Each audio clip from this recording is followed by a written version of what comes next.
I heard this game was difficult, but I figured, how hard can it be, really? Slam down some outhouses, an oxygen diffuser, water pump, microbe musher and power generator, and you're good to go. Or so I thought. It wasn't long before my base started filling up with a dark, heavy gas, carbon dioxide.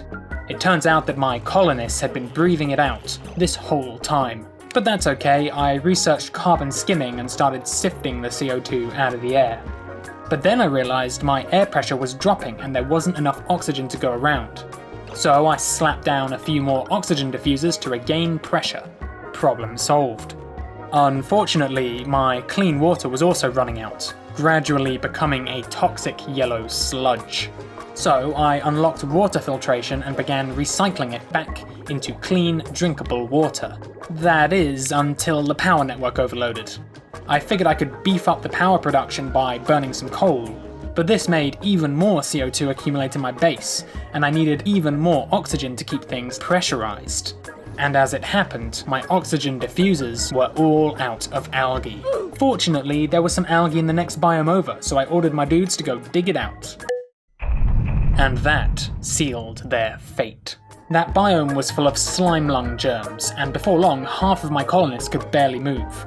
Food wasn't getting made, power wasn't getting generated, toilets weren't being maintained, and most importantly, the oxygen wasn't being replaced. So it turns out that oxygen not included really is as difficult as people say it is. But that difficulty is also what motivated me to keep playing, gradually improving on my base designs until I finally created a colony that was more or less self-sustaining. And this video is going to break down how they made the game so challenging while also keeping it fun and fair. Let's jump in. The most unique part of Oxygen Not Included is the fluid simulation.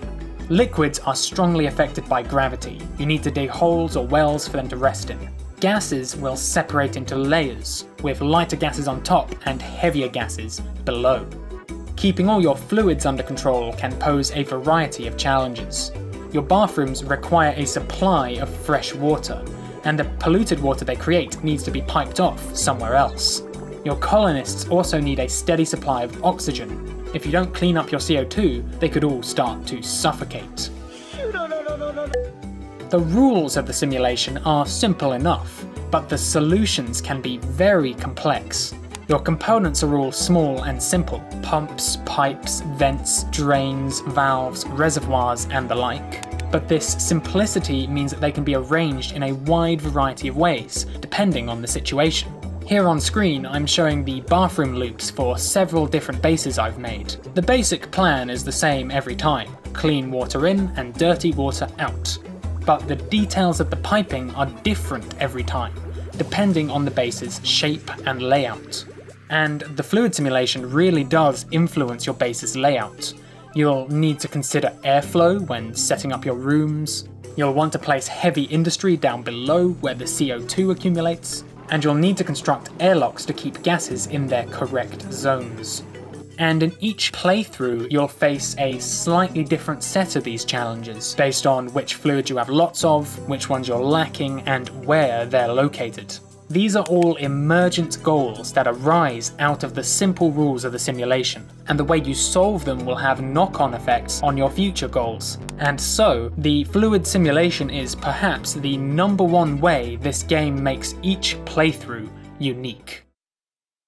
In most base building games, you create a chain of buildings that feed directly into each other. For example, a lumberjack makes logs, a sawmill turns logs into planks, and then a carpenter turns planks into houses. Pretty standard. These games tend to quickly reach a stable equilibrium, meaning they can run more or less indefinitely without much player input, provided there's enough base resources like trees. But in Oxygen Not Included, almost every building makes waste products in addition to the products you actually want. An electrolyzer turns water into oxygen, but it also produces hydrogen gas. A carbon skimmer removes CO2 from the air, but in the process it turns clean water into polluted water. If you allow these processes to run for long enough, your systems will back up with these waste products. and this means that your base tends towards disequilibrium. Running the system for long enough will make it break down. But the cool thing is that all these waste products can actually be consumed by other machines. Polluted water can be used to make fertilizer, or be filtered back into clean water. Hydrogen gas can be burned as a backup fuel source. One machine's trash is another machine's treasure, and this powers a gameplay loop. You might solve your water problems only to find out that you need more power. After solving that, you might need to scrub more CO2. And after that, you might have fresh water problems. In a typical base builder, progress moves slowly from start to finish. But in Oxygen Not Included, progress fluctuates wildly as you have too much of one thing and then too little of another. But if you're playing well, these problems will become smaller over time. You'll dig more resources out of the world, you'll build more efficient recycling systems, you'll gradually build up your stockpiles, and in the process, you learn more about the game's mechanics and your skills will improve. So, by making each machine release byproducts, and by making each byproduct useful for something else, the game resists entering a stable equilibrium, and this means that there's always something more for the player to do. They say beauty is only skin deep, but an Oxygen Not Included base, on the other hand, is about 10 layers deep. Each of these layers has its own mechanics, and comes with its own visual overlay, whether that's plumbing, ventilation, power, or any of the others. And while each layer has its own mechanics, they also interact with each other.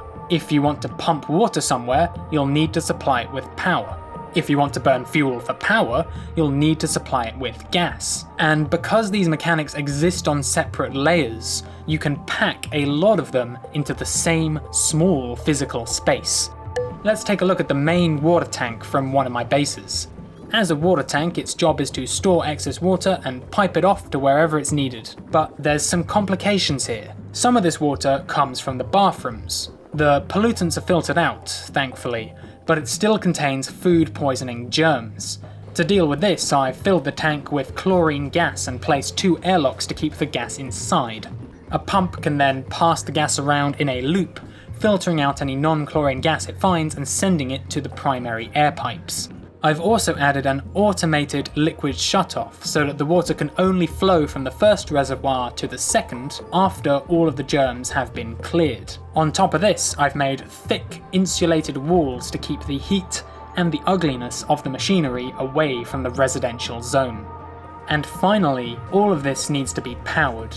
So all in all, the plumbing, ventilation, germs, automation, power, heat, and decor layers are all interacting with this one part of my base.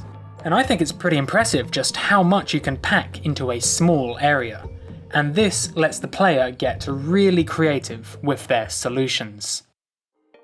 So, what can we learn? Oxygen Not Included is a space colony simulator. You're trapped inside an asteroid, a closed system with limited space and even more limited resources. In terms of the gameplay, this pushes one idea right into center stage: recycling.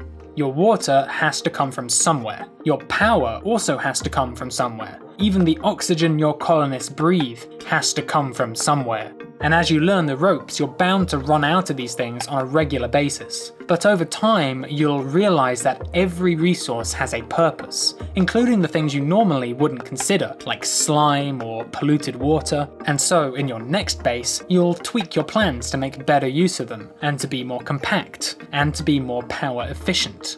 And each time your base fails, you learn from it, until finally, eventually, you've gathered enough knowledge and enough skill to create a fully self-contained ecosystem. And that's how Oxygen Not Included makes losing fun. So, my biggest game design takeaways from playing this game were: Number 1. Simulations can suggest unique, emergent goals to the player. The rules governing the liquid and gas simulations are very simple, but moving or containing these fluids in particular parts of the map is an evergreen source of goals and challenges. Number 2. Waste products can help your game resist reaching a stable equilibrium. All base building games revolve around processing resources into better resources. But when this processing also makes a waste product, it creates a loop that encourages players to keep building more and more systems to prevent things backing up and then spiraling out of control. Number 3. Layering helps players build more complex designs in smaller spaces. If you can build a pipe on top of a vent, on top of a power line, on top of a machine, that means that you can fit several related creations in the same small area. And this lets players really unleash their creativity. As always, there is a whole bunch more I could say about Oxygen Not Included, but this video is going to have to leave things here. If you want to see more game design videos like this one in the future, why not subscribe? In other news, I recently released a major update to my monster riding, jungle crawling action roguelike game, Patch Quest. If you think it looks cool, feel free to download the free public alpha.